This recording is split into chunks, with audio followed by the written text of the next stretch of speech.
Hi ಎಲ್ಲರಿಗೂ. ಇವತ್ತು ನಾವು ಅಲೋವೆರಾ ಜೆಲ್ನ ಯೂಸ್ ಮಾಡಿ ಹೇಗೆ ಮನೇಲೇ ಏರ್ ಮಾಸ್ಕ್ ಮಾಡೋದು ಅಂತ ನೋಡೋಣ. ಈಗ ನಾನು ಫ್ರೆಶ್ ಆಗಿರೋ ಒಂದು ಅಲೋವೆರಾನ ತೊಗೊಂಡಿದ್ದೀನಿ. ಅದನ್ನು ಎರಡೂ ಸೈಡಲ್ಲಿ ನೀಟಾಗಿ ಓಪನ್ ಮಾಡ್ತಾಯಿದ್ದೀನಿ. ಮಧ್ಯದಿಂದ ಈ ಥರ ನೀಟಾಗಿ ಓಪನ್ ಮಾಡಿಕೊಂಡ್ರೆ ನಾವು ಅಲೋವೆರಾ ಜೆಲ್ನ ಒಂದು ಬಾಕ್ಸ್ ತೊಗೊಂಡು ಅದಕ್ಕೆ ಎಕ್ಸ್ಟ್ರಾಕ್ಟ್ ಮಾಡ್ಕೊಬೋದು.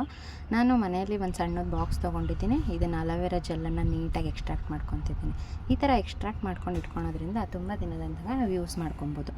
ಒಂದು ಬೌಲ್ ತೊಗೊಂಡಿದ್ದೀನಿ. ಅದರಲ್ಲಿ ಅಲೋವೆರಾ ಜೆಲ್ ಸ್ವಲ್ಪ ಹಾಕ್ಕೊಂಡಿದ್ದೀನಿ.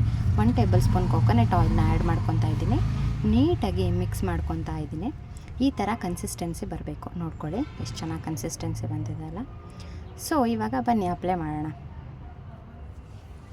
ನೋಡಿ ಈ ಥರ ಇಟ್ಕೊಂಡು ನೀಟಾಗಿ ಅಪ್ಲೈ ಮಾಡ್ಕೋಬೇಕು. ಎಲ್ಲ ಕಡೆನೂ ಅಪ್ಲೈ ಮಾಡ್ಕೊಂಬಿಟ್ಟು 1 ಅವರ್ ಬಿಟ್ಬಿಟ್ಟು ಆಮೇಲೆ ತಲೆಗೆ ಸ್ನಾನ ಮಾಡಬೇಕು. ಅಲೋವೆರಾ ಜೆಲ್ಲು ಕಂಡೀಷ್ನರ್ ಥರ ಕೆಲಸ ಮಾಡುತ್ತೆ. ಯಾರಿಗೆ ಕೂದಲು ತುಂಬ ಫ್ರಿಝಿಯಾಗಿರುತ್ತೆ, ರಫ್ ಅನಿಸುತ್ತೆ, ಅವರೆಲ್ಲ ಇದನ್ನ ಯೂಸ್ ಮಾಡ್ಕೊಬೋದು. ಕೂದಲು ತುಂಬ ಸಾಫ್ಟಾಗಿ ಸಿಲ್ಕಿಯಾಗಿ ಆಗುತ್ತೆ. ನೋಡ್ತಾ ಇರ್ಬೋದು ತೊಳಿಬೇಕಾದ್ರೆ ಎಷ್ಟು ಫೀಲ್ ಆಗುತ್ತೆ.